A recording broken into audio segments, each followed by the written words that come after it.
አንድ አምላክ በሚሆን በአብ በወልድ በመንፈስ ቅዱስ ስም ህዳር 2 በዚች ቀን ከአባ ጢሞቴዎስ በኋላ የተሾመ የእስክንድርያ ሊቀ ጳጳሳት ቅዱስ አባት ጴጥሮስ አረፈ።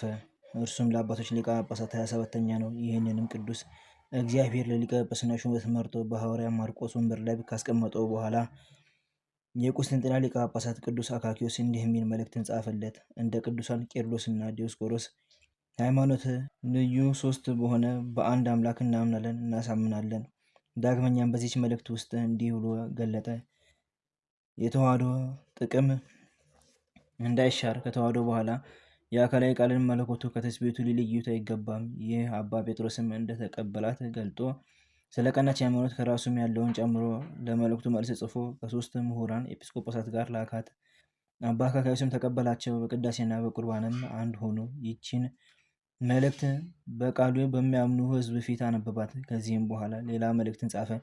በውስጧም ከቅዱሳን መጻሕፍት ብዙ ቃላትን ተርጉሞ ወደ አባ ጴጥሮስ ላካት። ይህም አባ ጴጥሮስ ኤጲስቆጶሳቱን ሰብስቦ ያቺን መልእክት በፊታቸው አነበባት። እነርሱም እጅግ ደስ አላቸው። ከቃላና ከትርጓሜም የተነሳ አደነቁ። በቀናች ሃይማኖትም ከእርሳቸው ጋር አንድነት ያላቸው መሆኑን ተማመኑ።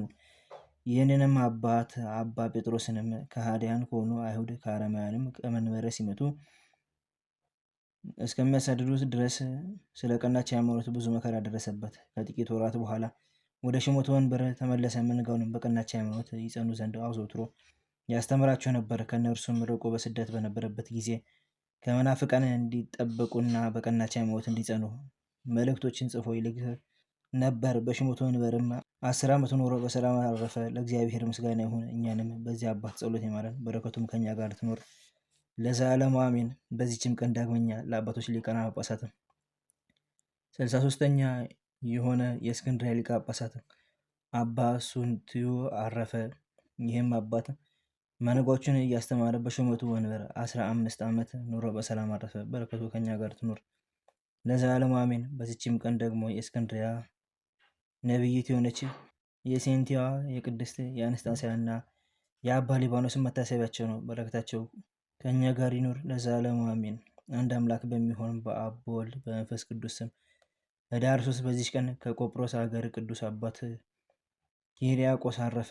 ዘአቅረብኩ ማኅሌተ ዘኪር አእላፈ እምለተጸምዱከ ዘልፈለላ አነበብቶ ከዘይቴ መጽሐፈ እንተለሰከ እግዚኦ ጸዲቀ መሎት ወከፈ እምላቡ ብርሃን ዘተርፈ ነቢያት ቅዱሳን ሐዋርያት ሰባክያን ሰማዕታት ወጻድቃን ደናግል አዲ ወመነኮሳት ሄራን ባርኮ ጉባኤ መካን እስከ ረጌሊ ቆኑስ ሕፃን ለጻፈው በክርታስ ወለዛ ጻፈውን ስድስት ወለዛ አልሞስ ትርጉም ሳዲቅ ወለሰማ ቃሉ በስመንፈስ በጸሎተሙ ማርያም አደቂተ ኩሉ እንባ ስውር የማረን ኢየሱስ ክርስቶስ በቅዱሳኑ ጸሎት ጠብቀን። በረከታቸውም ከኛ ጋር ትኑር። ኦ አምላክነ በከመ ትከው ባኮ በከመ ሰነ ወለዘሰት